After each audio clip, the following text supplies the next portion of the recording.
বিসমিল্লাহির রহমানির রহিম। আসসালামু আলাইকুম ভিউয়ার্স, কেমন আছেন সবাই? আশা করছি সবাই খুব ভালো আছেন। তো আজকে আমি আপনাদের জন্য আরেকটি নতুন টিউটোরিয়াল নিয়ে আসলাম। কিভাবে খুব সহজে আপনারা গোলাপের ডিজাইন করতে পারেন, সহজ সেলাই দিয়ে কিভাবে করা যায়। তো এর জন্য আমি দুইটি বৃত্ত এঁকে নিয়েছি। এই বৃত্ত দুটি দিয়ে আমি দুই রকমের সেলাই দিয়ে রোজ স্টিচ করে দেখাবো। আর পাতা এঁকে নিয়েছি, এই পাতাগুলো আমি করে দেখাবো। তো এর জন্য আমি যে সুতা নিয়েছি, সুতাগুলো হলো ডিএমসি সুতা। এগুলো আমি নিয়েছি লাল আর মিষ্টি কালারের শেড একটি একটি আর আরেকটি হচ্ছে ইয়েলো, আর মানে হলুদ আর হচ্ছে কমলা কালার, এই গাঢ় কমলা কালারের শেড। তো এখন আমি আপনাদেরকে সেলাইটা করে দেখাচ্ছি। আমি প্রথমে দেখাবো রোমানিয়ান রোজ স্টিচ। তো এর জন্য আমি নিডলটাকে যে বৃত্ত এঁকে নিয়েছি, বৃত্তের মাঝখান থেকে উঠিয়ে নেব। আমি 6টা সুতায় নিয়েছি।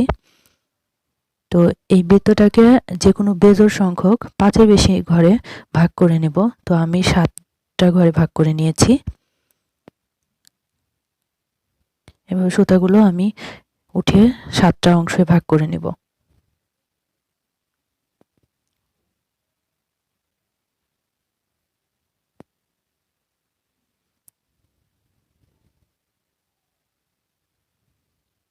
রোমানিয়ান রোজ করার জন্য যে বৃত্তটা এঁকে নেবেন সেটা অবশ্যই বেজোড় সংখ্যক ঘরে ভাগ করে নেবেন। যেমন আমি এখানে 7টি নিয়েছি। তো এখন যে কোনো একটি সুতার সামনে থেকে আমি নিডলটি উঠিয়ে নিলাম। তারপরে এক ঘর নিচে যাবে এবং এক ঘর উপরে যাবে। এভাবে আমি এই যে এক ঘর নিচে যদি দেই তাহলে আরেক ঘর উপরে দিব। এভাবে চেঞ্জ করে, মানে একটা নিচে একটা উপরে, এভাবে সুতাটাকে ঘুরিয়ে ঘুরিয়ে এই রোজটা তৈরি করব।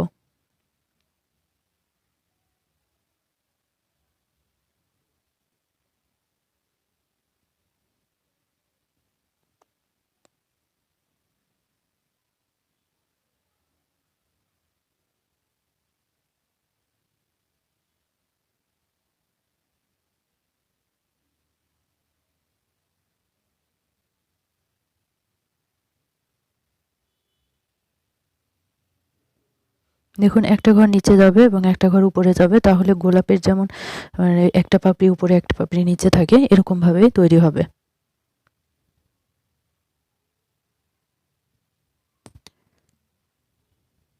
আর খুব সহজে গোলাপ করার জন্য আমার মনে হয় এই দুইটা সেলাই দিয়ে করতে খুব, মানে সবাই পারবে, এটা খুবই সহজ সেলাই।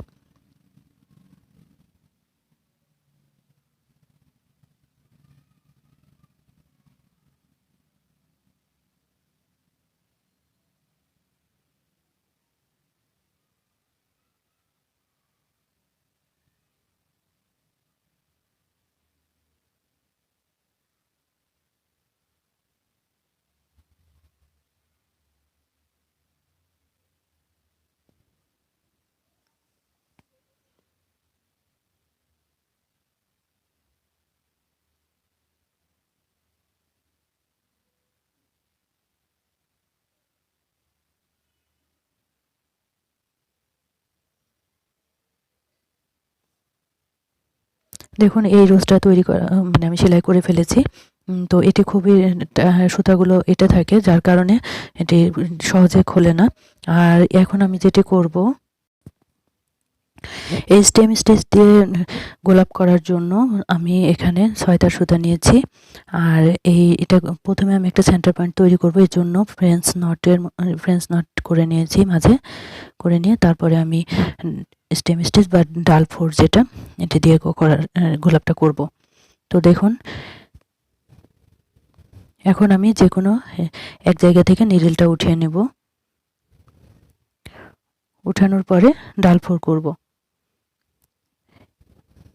যে নটটা করে নিয়েছি, এই নটটাকে ঘুরিয়ে ঘুরিয়ে সুতাটাকে হাতের বাম দিকে রেখে তারপরে আমি মাঝে থেকে নিডল উঠিয়ে উঠিয়ে এই স্টেম স্টিচ বা ডাল ফোর দিলেই গোলাপটা তৈরি হবে।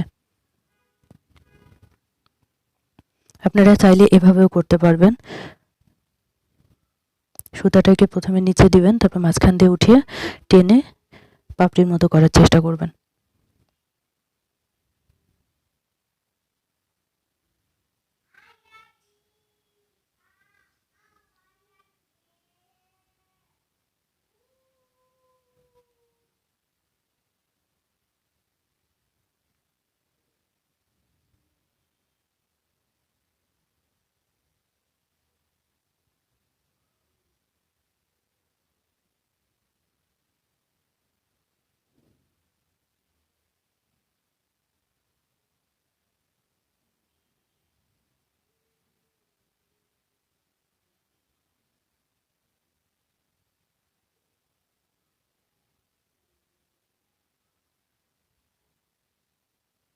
এভাবে ঘুরিয়ে ঘুরিয়ে ডাল ফোড় দিলেই গোলাপ তৈরি হয়ে যাবে সহজেই।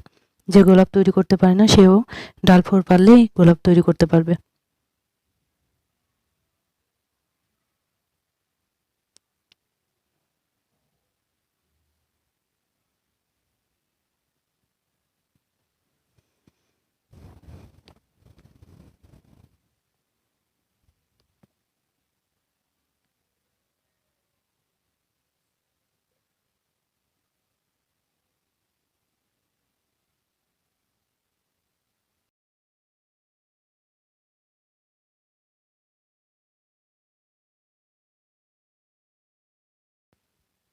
দেখুন খুব বেশি সময়ও লাগবে না, খুব তাড়াতাড়ি এই সেলাইটা করা যায়। তো নিজের ড্রেসটা নিজে গোলাপ দিয়ে করার জন্য এই সেলাই দুটো আমার কাছে মনে হয় খুবই সহজ।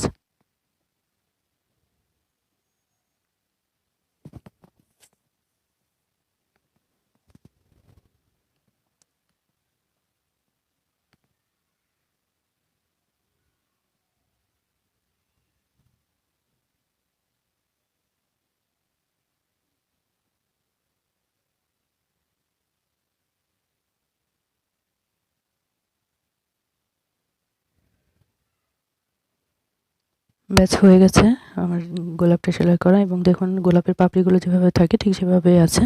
তো এখন আমি পাতাগুলো করে দেখাচ্ছি। পাতাগুলো করার জন্য আমি সবুজ যে সুতি সুতা 3 তার নিয়েছি। এই সুতাটা খুব চিকন, এই জন্য আমি 3 তার নিয়েছি। এর থেকে একটু মোটা হলে 2 তার করে নিতে হবে। পাতাটা আমি করেছি ভরাট সেলাই দিয়ে। পাতার মাঝখান বরাবর আমি একটা ফোড় নেব, নিয়ে তারপরে 2 পাশে আড়াআড়ি ভাবে ফোড় নেব, একবার ডান দিকে একবার বাম দিকে।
আমি এই ভরাট সেলাইটা খুব সহজ মনে হয় এবং খুব তাড়াতাড়ি করা যায় জন্য এটি নিয়েছি।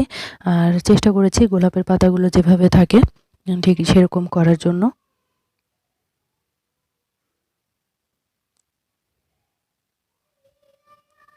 পাতাটা হয়ে গেছে। তো এই পাতাগুলো আমি করব একইভাবে। মাঝে যে শীটটা আছে পাতার, এই শীটটা আমি করেছি ডাল ফোল্ড বা স্টেম স্টিচ দিয়ে।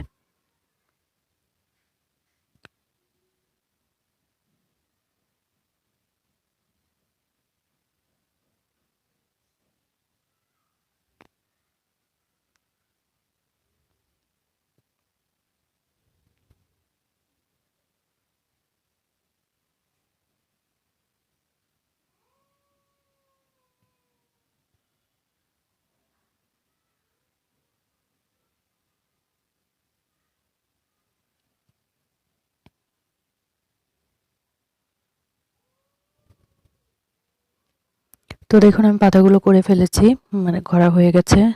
দেখতে কিছুটা গোলাপের পাতার মতো হয়েছে, আমি অত ভালো পারি না। যাই হোক, এখানে আমি যে গোলাপ দুটো করেছি আপনি মানে এখানে কোনো কিছুতে যদি বাঁধে তাহলে এটি সুতা বের হয়ে আসবে না, এমন করে এটি আছে। তো এই সেলাইগুলো দিয়ে আপনারা চাইলে বেবি ড্রেস বা বড়দের ড্রেস, শাড়ি এগুলো করতে পারবেন। আর আমার ভিডিওটি কেমন লাগলো কমেন্টে জানাবেন। যদি ভালো লাগে তাহলে একটা লাইক এবং শেয়ার করবেন। আর আমার চ্যানেলটিতে যারা নতুন তারা প্লিজ আমার চ্যানেলটি সাবস্ক্রাইব করবেন। আর যারা অলরেডি সাবস্ক্রাইব করেছেন তাদেরকে অনেক ধন্যবাদ। সবাই ভালো থাকবেন। আল্লাহ হাফেজ।